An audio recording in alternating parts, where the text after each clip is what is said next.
En nú segir þú í erindiðinu til umboðsmanns Alþingis að embætti landlæknis hafi uppi ósannar og illa grundvallaðar fullyrðingar. Þar með talið að þú hafir verið sigur langvarandi brot gegn faglegum skyldum. Já. En hvar er það? Birtu þetta bréf og byrtu fólk að sjá hvar leyfissviptingi getur legið. En ég veit ekki, ég búin að lesa þetta nokkur sem mér sýnist þetta bara að vera þess að þeir tölduðu vera með þjónustu sem þú hefur ekki skráð rekstur. Sem ég þurfti ekki eins og tilkynna og þeir sendur mér þeir hafa ekki samband við mig með réttum hætti. Ég meina, come on. Já, en hvar hefur embætti landlæknis haft uppi þessa ósönnuðu og illa grundvölluðu fullyrðingar? Já,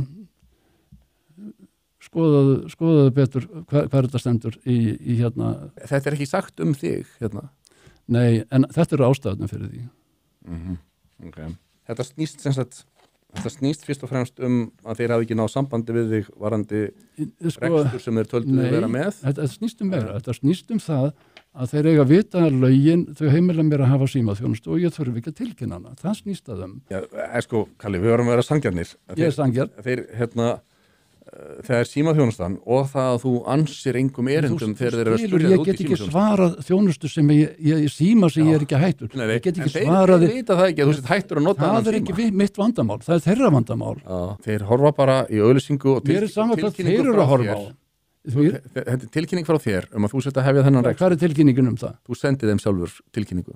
Já, ég sendi þeim tilkynningu. Þann 24. mars 2023 tilkynntir þú fyrirhugaðan rekstur heilbrigðisþjónustu. Alveg hárrétt. Síðan kíkja þér á þetta og þeir sjá að þú ert ekki skráður með netrekstur. Og þeir fara að spurja, þeir fá ekki svör og þeir ítrekka fyrirspurnir, fá ekki svör. Við þekkjum þessu sögu. Já. Við þekkjum þessu sögu.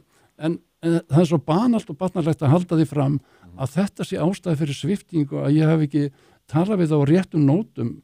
Nei, bara þeir fengu engin svör reksturinn sem þú hafi tilkynnt. Þeir fengi engin svör, ég þurfti ekki að svara þeim einu, sem ég þurfti ekki eins og sækja leyfi fyrir. Ég var bara tilkynnað að ég var með síma þjónustu. Já, allavega, þetta nær það ekki mikið lengra, en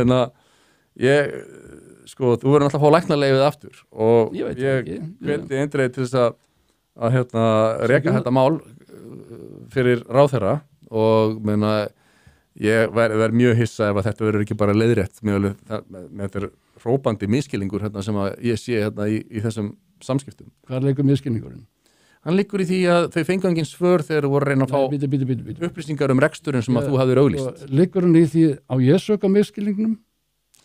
Kannski með því að tilkynna það. Já, þegar þú tilkynntir reksturinn, þá auglýstir þetta til þetta veffang skíið.md@gmail.com og þegar þeir ætla að reyna að spurja reksturinn, þá senda þær á það netfang og þeir fá engin svör. Þess vegna er þetta orðið svona eins og þetta er í dag.